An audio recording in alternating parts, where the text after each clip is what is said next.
दण्डवतुः पुत्रं विशालदेवस्य नित्यमुक्तिप्रदायकं मालनी परमानन्दनं वन्दे श्रीचक्रधरविभुं वन्दे श्रीचक्रधरविभुं सर्वज्ञ श्रीचक्रधर स्वामी की जय। महानुभाव पंथीय ज्ञान या चॅनलवर आपण महानुभाव पंथाविषयी ज्ञान ऐकत आहोत। आज आपण विषय घेणार आहोत की जे उपदेशी नामधारक आहेत, ग्रस्त धर्मी आहेत, त्यांचा विधी तो कोणता आहे। विधी म्हणजे काय, आचरण तो कोणत्या कोणत्या प्रकारचा आहे, उपदेश घेतल्यानंतर काय काय आचरण करावं लागेल। तर विधी म्हणजे कायदा नियम, विधी म्हणजे एखादी गोष्ट सांगितलेली आहे त्याचं आचरण करणे। जसं आपण कायदा नियम असतात तसं धर्माचे आचरण करण्याची शिस्त राहावी, म्हणून स्वामी प्रत्येकाला विधी सांगतात। ते विधीचे पालन करणं आपलं कर्तव्य आहे। म्हणून प्रत्येक जे काही पंथ असतील त्यांच्याकडे प्रत्येकाला विधी आवश्यक आहे। म्हणून महानुभाव पंथातही विधीला महत्त्व आहे आणि या विधी स्वतः भगवान श्री चक्रधर स्वामीजींनी निरूपण केलेलं आहे, त्यामुळे त्यांचे काटेकोर पालन करणं आवश्यक आहे। विधीपूर्वक जर क्रिया झाली नाही तर ती क्रिया परमेश्वर स्वीकारतच घेत नाहीत। जसं आपण उपदेश घेतला आणि स्वामींनी विधी सांगितला की बाबा असं असं आचरण करा आणि ते आचरण जर आपण केलं नाही तर ते परमेश्वरात स्वीकारात पडणारच नाही। आणि शिवाय अविधी जर आपण विधी जर आचरला नाही तर अविधीचा दोष लागतो आणि अविधीचा दोष लागला तर स्वामी धर्म म्हणतात धर्मापासून जातो। याकरता आपल्याला नामधारकाने उपदेशीनं विधीचं ज्ञान करून घेणं फार आवश्यक आहे। म्हणून विधी या मोक्षाचे कुलूप उघडण्याच्या चाव्या आहेत, कारण विधी करणार तरच परमेश्वर प्रसन्न होईल। परमेश्वर प्रसन्न झाले, परमेश्वराच्या क्रिया घडतील आणि त्याच्यामुळे परमेश्वराच्या मोक्ष प्राप्त होण्याचा सुद्धा आपल्याला फायदा होईल। म्हणून महानुभाव पंथामध्ये सुद्धा दोन विधी आहेत, दोन प्रकारच्या विधी असतात, उपदेशी असेल किंवा संन्यासी असेल, कर्मराठी असेल किंवा दैवराठी असेल। कर्मराठीला आता उपदेशी लोकांसाठी आपण पाहत आहोत, तर त्यांच्यासाठी सुद्धा एक नित्यविधी आहे, एक नैमित्तिक विधी आहे। नित्यविधी आणि निमित्तिक विधी, ज्या क्रिया नित्य नियमाने दररोज आचरण करावं लागणार असतात त्यांना नित्यविधी म्हणतात। नित्यविधी कोणाला म्हणतात, नित्य नियमाने म्हणजे सकाळी उठल्यापासून तर रात्री झोपेपर्यंत जे आपण आचरण करणार आहोत, जे आपल्याला गुरुने उपदेश दिल्यानंतर आपल्याला सांगितले असतं आणि परमेश्वराने तो विधी दिलेला आहे, तो विधी नित्य नियमाने आपण दररोज आचरण करणार तो नित्यविधी आहे। आणि ज्या क्रिया निमित्तविधी म्हणजे, आणि त्याला नित्यविधी आणि निमित्तविधी म्हणजे काय की ज्या क्रिया निमित्ताने म्हणजे प्रसंग जसा आला, नित्यविधी म्हणजे एकट्यासाठी आचरण करणे आणि निमित्तविधीमध्ये 2-4 जेवढे काही आपल्याला प्रसंग येतात तर त्यामध्ये 2-4 लोक येतात आणि त्या प्रसंगोपात करावं लागतात। जसं आपल्याला स्वतःला देवपूजा करायची असेल तर आपल्याला विधी आहे, आणि निमित्तविधी 2-3 लोक आले तर त्यांना जर देवपूजा करायची असेल तर त्यांच्यासाठी आपला विधी थोडा बाजूला ठेवून तो निमित्तविधी आहे, त्यांना निमित्तविधी असे म्हणतात। म्हणजे प्रसंगाओपत करावा लागतो। विधीपूर्वक केलेल्या क्रिया आचरला तर जीवाचा कृतकर्माचा नाश होतो। जर तुम्ही विधीपूर्वक जर आचरण केलं तर तुमचं जे काही पाप वगैरे क्रिया, वाईट क्रिया घडलेल्या असेल, ईश्वराला खंती आले असेल, त्यांचासुद्धा कर्माचा नाश होऊन ज्ञान मिळण्याचा अधिकार आपल्याला प्राप्त होतो। विधीकरिता विधीच पुरे, आहे का नाही। विधी केला तर एक विधी स्फुरतो।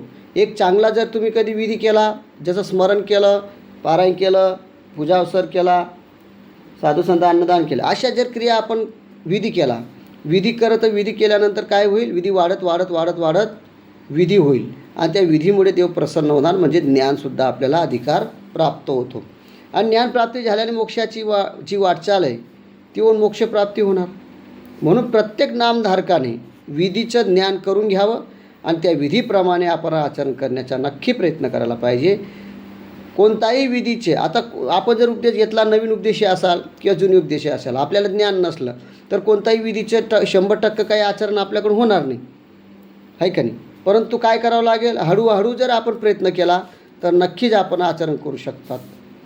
जसं उदाहरण द्यायचं म्हटलं तर सकाळी पहाटे आपल्याला विषय दिलेला असतो गुरुनं आणि तो विषय देवपूजा आपण ठेवलेली असते। आणि आपलं सकाळी उठून आपल्याला नामस्मरण करण्याचं कर्तव्य असतं. आणि गुरुने सांगितलं असतं की गाठी दिलेली असते, सकाळी उठून तुम्ही 3च्या 6च्या आतमध्ये उठा आणि नामस्मरण करा. तर एखाद्या व्यक्तीला जर प्रयत्न त्याचा कमी पडतो, तो विधी त्याच्याकडे होत नाही, तर त्याने काय करावा, स्मरणासाठी पहाटे त्याला 3ला उठावं लागतं, हा एक नियम आहे. परंतु एकदम जमत नाही, तो 3 वाजता उठू शकत नाही. म्हणून त्याने काय करावं, हळूहळू 5 वाजता उठावं, हळूहळू 4 वाजता उठावं, हळूहळू 3 वाजता उठावं. म्हणजे असा चढत्या क्रमाने सुद्धा आपण प्रगती करू शकतो. विधी हा 100% कोणाच्याही होत नाही, कारण जीव सर्व दोषाचा आड आहे आणि जीव सर्व दोषाचा आड असल्यामुळं त्याला विधी लवकर होत नाही. म्हणून विधी करण्यासाठी आपल्यालासुद्धा हळूहळू प्रगती करावं लागेल. तर अशा प्रकारे स्मरणाचा सुद्धा विधी आहे. आणि स्मरण करताना तर आपण सांगितलेलं आहे, पहिला जे काही नित्यविधी आहेत उपदेशींना, नामधारकांना, ते आहेत, पहिला आहे स्मरण करणं. कारण सकाळी उठून, पहाटे उठल्यानंतर हातपाय धुवून किंवा आंघोळ करून आपण परमेश्वराचे जे काही विशेष आहेत परमेश्वर संबंधित, त्या विशेषांना नमस्कार करून त्यांचे लीळा आठवून तिथं पारायण वगैरे करतो, आपण सर्व क्रिया करतो. तर त्या ठिकाणी उठून पहिले आपण काय करायचं, विषयाला नमस्कार करून आपण स्मरण करावं लागतो. स्मरण हा पहिला विधी आहे. आणि स्मरण करताना 5वं नाव घेणं आपला विधी आहे, किंवा 5ही नाव घेऊन 5वं नाव घेणं आपला विधी आहे. आणि त्या ठिकाणी आपण स्मरण करा. आणि स्मरण कोणाचं करा, ज्या नामाने परमेश्वराचा अभिमान आहे त्या नामाने स्मरण करा. चतुर्युग स्मरण करा, हे आपण ऐकलेलं आहे. तर असा हा स्मरण आहे. हा पहाटेचा काळ, 3च्या 6च्या आतमध्ये स्मरण केलं तर सात्विक काळ आहे. दुसरा नित्यविधी आहे पारायण करणे. पारायण करणे. तिसरा विधी आहे त्रिकाळ देवपूजा करणे, सकाळ, दुपार, संध्याकाळ, हा सुद्धा देवपूजा करण्याचा विधी आहे. त्यानंतर उपार दाखवणे हा सुद्धा नित्यविधी आहे. त्यानंतर प्रायश्चित आणि दंडवत टाकणे हा नित्यविधी आहे. तर या नित्यमध्ये या जे काही नित्यविधी सांगितलेले आहेत रोजचे, सकाळी उठल्यापासून तर रात्री झोपेपर्यंत, हा विधी आपण नित्यविधी स्वतःसाठी, आपल्या कल्याणासाठी आपल्याला करायचा आहे. तर अशा प्रकारे स्मरण जो पहिला विधी आहे तो आपण ऐकलेला आहे. स्मरण करण्यासाठी आपल्याला काय काय विधी आहे, प्रातःकाळी उठावं लागेल, ते आपण ऐकलेले. उत्तरमुखेला तोंड करून 5 दंडवत घालून आपण तिथं खाली वस्त्र टाकून तोंड झाकून आणि आपल्या ठिकाणी चतुर्युग स्मरण, चतुर्दुःखेशी आपण स्मरण तिथं करायला पाहिजे, आपण ऐकलेलं आहे. तर दुसरा जो विधी आहे पारायण. आता पारायण करणे म्हणजे काय, की जे धार्मिक ग्रंथ आहेत पारायण करण्यामध्ये, जे आपल्याला जसं चिंतामणी स्तोत्र असेल, संकष्ट वज्रपंजरो असेल, किंवा 5 अवताराचे स्तोत्र असतील, जे आपल्याला पारायण, सर्वात श्रेष्ठ पारायण कोणतं आहे तर भगवद्गीता आणि सूत्रपाठ आहे. परंतु काही जो काही जीव असतात ते थोडं अनाधिकार असतात, त्यांच्याकडून ते लवकर होत नाही, त्यांच्या लक्षात राहत नाही. म्हणून त्याला सर्वसाधारण जो उपदेशी आहे त्याने पारायण करण्यासाठी सुरुवातीला कोणतं पारायण करावं तर धार्मिक ग्रंथांचे पारायण करावं. आणि धार्मिक ग्रंथाचे प्रसाद सेवा आहेत, प्रार्थना पंचकम आहे, प्रायश्चित आहेत, असे अनेक प्रकारचे पारायण आपण करू शकतो पूजावसराच्या झाल्यानंतर. तर पारायणाचा विधी नित्यनेमाने स्वतःच्या आचरणासाठी असतो. म्हणजे हा नित्यविधी आहे, स्वतःसाठी केलेला निधी म्हणजे नित्यविधी आहे. अन्यथा इतरांना पारायण करण्यास सांगणे म्हणजे काय आहे, मोले आले रडाया ना आसू ना माया. म्हणजे आपण काय करायचं, स्वतः पारायण करायचं नाही आणि दुसऱ्याला लावून पारायण करून घ्यायचं. आणि मग आपल्याला संकट आलं, घराचं काही करायचं असेल तर मग आपण एखादा संन्यासी भिक्षुकाला बोलवतो, साधकाला, आणि पारायण करा बाबा, तो बाबा पारायण करतो, निघून जातो. परंतु ते पारायणाचा केल्याने प्रसन्नता काही काळ राहील. परंतु आपण जर स्वतः रोज पारायण केलं, रोज आपल्या घरामध्ये सकाळी उठून पहाटे उठून स्वतः जर आपण सर्व पारायण करत राहिलो तर घरामध्ये प्रसन्नता कायमची राहणार आहे. म्हणजे तुम्ही स्वतः पारायण करा, स्वतः तिथं त्या पारायणाचा अर्थ तुम्हाला समजेल, तिथं दुःख होईल. परमेश्वरासाठी तो विधी तुमच्या स्वतः विधी करणार, म्हणून विधी करता विधीच पुरेल. आणि तो नित्यविधी तुम्ही स्वतः करायला पाहिजे. दुसऱ्याला करून सांगणे, दुसऱ्याकडून करून घेणे हे पारायणाचा विधी नाही आहे. त्याच्यात थोडं प्रमाण कमी जास्त होईल, परंतु स्वतः जर पारायण केलं तर नक्कीच प्रॉफिट जास्त मिळणार. पारायणाचे जे ग्रंथ आहेत, भगवद्गीता आहे, सूत्रपाठ आहे, आपण जर हे पारायण केलं जास्ती तर आपल्याला वस्तुस्मरणसुद्धा घडेल. परमेश्वराचे ब्रह्मविद्या शास्त्राचं जर आपण पारायण केलं तर अधिक परमेश्वराची प्रसन्न होता येईल आणि ज्ञानसुद्धा वाढेल, आहे का नाही. आणि पारायणाची जी वेळ आहे सर्वात जास्त ती प्रातःकाळ आहे. 3 ते 6च्या मध्ये आपण पारायण करावं, स्मरणही करावं, पूजावसरी करावं आणि पारायण करावं. पारायणाचे महत्त्व काय तर आत्मकल्याण. पारायण जर तुम्ही सतत करत राहिले तुमचं आत्माचं कल्याणही होणार. ईश्वराची आवडी निर्माण होणार, परमेश्वराप्रती भाव निर्माण होईल, साधू संतांप्रती भाव निर्माण होईल, चतुसाधनावर भाव निर्माण होईल आणि तुम्हाला परमेश्वराची आवडी निर्माण होईल, ज्ञान होण्याचा सुद्धा योग येईल. पारायण करताना काय काय आपण दक्षता घ्यायला पाहिजे. तर प्रथम पारायण करत असताना किंवा देवपूजा करत असताना किंवा पूजा अवसर करत असताना प्रथम डोक्यावर टोपी घेणं फार महत्त्वाचं आहे. काही लोक असे पाहिले की जे सतत पारायण करतात, देवपूजा करतात, आरती करतात, प्रसाद सेवा करतात, भरपूर करतात, देवपूजेला येतात, परंतु त्यांच्या डोक्यावर टोपी नसते. कोणी स्नान करायला येतं, स्थानाजवळ येतं, त्यांच्या डोक्यावर टोप्या नसतात. उघड्या डोक्यानं ते सतत त्या देवपूजा करत असतात. म्हणून हे उपदेशीचं लक्षण नाही, नामधारकाचं लक्षण नाही. नामधारक बनला म्हणजे डोकी कधी उघडी ठेवू नये. त्या डोक्यावर टोपी, रुमाल, वस्त्र नक्कीच आपल्याला, वस्त्र तरी आपल्याला कोणतं तरी घ्यावं लागेल, रुमाल बांधायला पाहिजे, टोपी ठेवायला पाहिजे. हा पहिला प्रश्न आहे की सर्वात मोठं म्हणजे आपण डोकं उघडं करून कोणतीही विधी करू नका उपदेशानं. तर हा पारायण करण्याचा पहिला विधी झालेला आहे. त्यानंतर पारायण करत असताना, देवपूजा करत असताना, पूजा अवसर करताना सर्वात जास्त जर उत्तर अभिमुख जर बसता आलं तर उत्तर अभिमुख आपण दंडवत घालून बसायला पाहिजे. आणि दंडवत घालतानासुद्धा आपल्याला उत्तर बाजू आपण पाहून घ्यायची, पूर्व बाजू पाहून घ्यायची आणि त्या ठिकाणी आपला पाय उत्तरेकडे जाऊ नये, देवपूजेकडे जाऊ नये याची आपण दक्षता घ्यायला पाहिजे. म्हणून उत्तर व अभिमुख दंडवत घालायचे आहेत. आपलं तोंड उत्तरेकडे घेतलं, दक्षिणात पाय गेले तरी चालतात. तर एकाग्रतेने ग्रंथाचं पठण करा. आणि पठण करायचं असेल तर नुसतं घाई एकदम जोरात वाचायचं, पटापट 5 मिनिटात पारायण करून टाकायचं. समजलं नाही समजलं, स्वतःलाही समजलं नाही, वाचलं आणि त्याचा अर्थही कळाला नाही, काहीच नाही. तसं नाही, तर एकाग्र मनाने एक दिवस चांगलं पारायण करा, थोडंसं करा, पण एकदम हळूहळू करा आणि ते आपल्याला त्या पारायणाचं आपल्या स्वतःला अंतःकरणात उतरेल, आपल्याला त्याचा अर्थही कळेल, महत्त्वही कळेल, त्याच्यात दुःखही निर्माण होईल. असं एकाग्रतेनेच ग्रंथांचे पारायण आपण सतत करायला पाहिजे. आणि श्रवणसुद्धा आपल्याला स्वतःला ऐकू यायला पाहिजे. जेव्हा आपण जे वाचणार आहोत, आपण जेव्हा वाचतो पारायण, त्या पारायणाच्या वाचत असताना आपल्याला ते पारायण आपल्या कानावर जायला पाहिजे की आपण काय वाचतोय. आणि वाचल्यानंतर त्याचा जो काही भाव आहे तो आपल्या अंतःकरणात स्वामी जे काही पारायण लिहिलं असेल, ज्या कवीनं लिहिलं असेल किंवा ज्या साधकाने लिहिलं असेल, त्यांच्यामध्ये काय ओतलेलं आहे, काय त्यांच्यामध्ये लीळा आहेत किंवा परमेश्वराने काय सांगितलेलं आहे, कोणाचं दुःखहरण केलं किंवा त्याच्यामध्ये महत्त्व काय ईश्वराचं, त्या पारायणाद्वारे आपल्या अंतःकरणामध्ये उतरेल आणि श्रवण ऐकल्यानंतर उतरेल आणि आपल्याला अंतःकरणामध्ये कोमलता निर्माण होईल, आपल्याला प्रेम निर्माण होईल, आपुलकी निर्माण होईल. आणि अशा प्रकारे ते पारायण वाचत असतानासुद्धा संतप्रमाणे हळूहळूप्रमाणे आपण वाचायला पाहिजे आणि हळूहळूप्रमाणे ऐकायला पाहिजे. अंतःकरणामध्ये आपल्याला ते उतरायला पाहिजे आणि उतरल्यानंतर आपण परमेश्वराचं सतत ते पारायणाची आठवण करायला पाहिजे. रोज जर तुम्ही सतत नित्य पारायण करत असले, पारायण करताना आपण विधी सांगितलेला आहे की आपण एका देवपूजेचं आपलं घर असेल किंवा देवपूजेजवळ असेल तर आपण पटकन टाकून खाली बसायचं आहे, डोक्यावर कपडा घ्यायचा आहे आणि त्यानंतर उत्तरमुखीला जर मुख असला आपलं तर उत्तम आहे, पूर्व दिशेला उत्तरमुखीला तोंड करून पारायण करायचं आहे. पारायण घाई करायची नाही, ते शांत प्रकारे आपण वाचायचं आहे.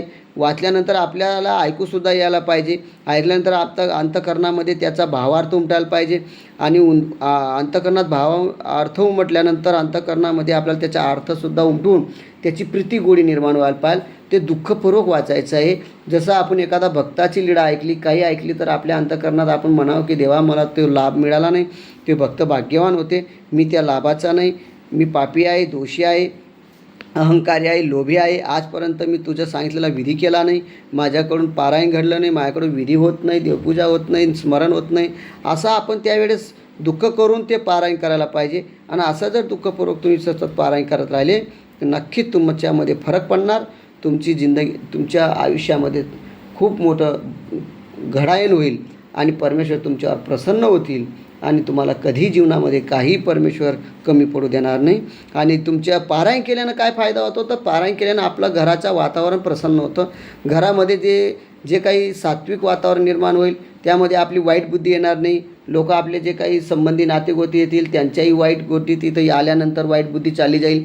कोणी जर तुमचं वाईट कृत्य करत असेल, तुमच्यावर कपट करत असेल तर त्याची बुद्धी वाईट करपत चालली जाईल आणि त्या ठिकाणी त्यांची चांगली बुद्धी येईल, चांगलं बोलायला लागेल, वातावरण प्रसन्न होईल. त्यानंतर तुमच्या घरामध्ये बरकती निर्माण होईल, तुमच्यावर काही संकट असतील ते दूर होतील. आणि अशा प्रकारे मनपूर्वक पारायण करायला पाहिजे. मनपूर्वक, अंतःकरणपूर्वक पारायण केलं तरच ही घटना घडणार आहे. ते होणार आहे. नाहीतर तुम्ही वरवडे जर केलं, अनेक पारायण करता, अनेक घरामध्ये लोक पारायण करतात, पण तरी तिथं प्रसन्नता राहत नाही. का? तिथं परमेश्वरा प्रेमच नाही. त्या परमेश्वरा प्रेम नाही, त्याचे लीळा वगैरे वाचून त्यांच्यावर जर आपुलकीच राहिली नाही, देवाची जर तळमळच नाही, तुम्हाला दुःखच नाही, तर दुःखपूर्वक जर तुम्ही पारायण केलं नाही, पारायण दुसऱ्याकडून करताच, कधी स्वतः पारायण करत नाही. असे लोक पाहिले भरपूर उपदेशी आहेत, पण ती स्वतः कधी पारायणच करत नाही, कधी देवपूजा करत नाही, कधी पूजा अवसर म्हणत नाही, कधी ईश्वराचं विधीच करत नाही, तर कोणती प्रसन्नता त्यांच्या घरात राहणार आहे?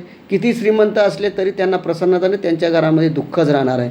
म्हणून अंतःकरणपूर्वक आपण सकाळी उठून देवपूजा करून, स्मरण करून, आपण पूजा अवसर करून पारायण नक्कीच करायला पाहिजे.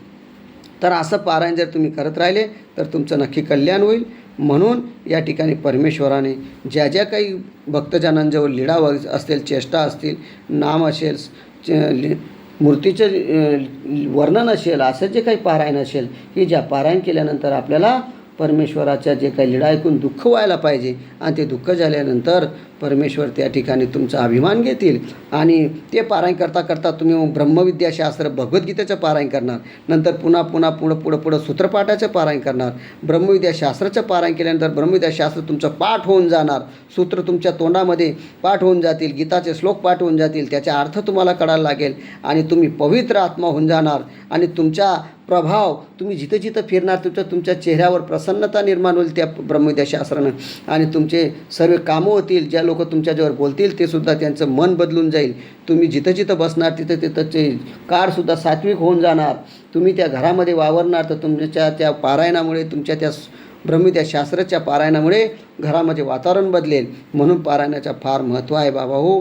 म्हणून पारायण करा. परमेश्वराचं ब्रह्मविद्येचं पारायण केलं तर अतिउत्तम आहे. आणि जर आपण नवीन असाल, उपदेशी नसाल, तर हळूहळू तुम्ही दुसरं सर्व पारायण करू शकता धर्मग्रंथांचे. हळूहळू तुम्ही भगवद्गीता सूत्रपाठाचे पारायण महत्त्वाचं आहे, ते पारायण जास्तीत जास्त करा.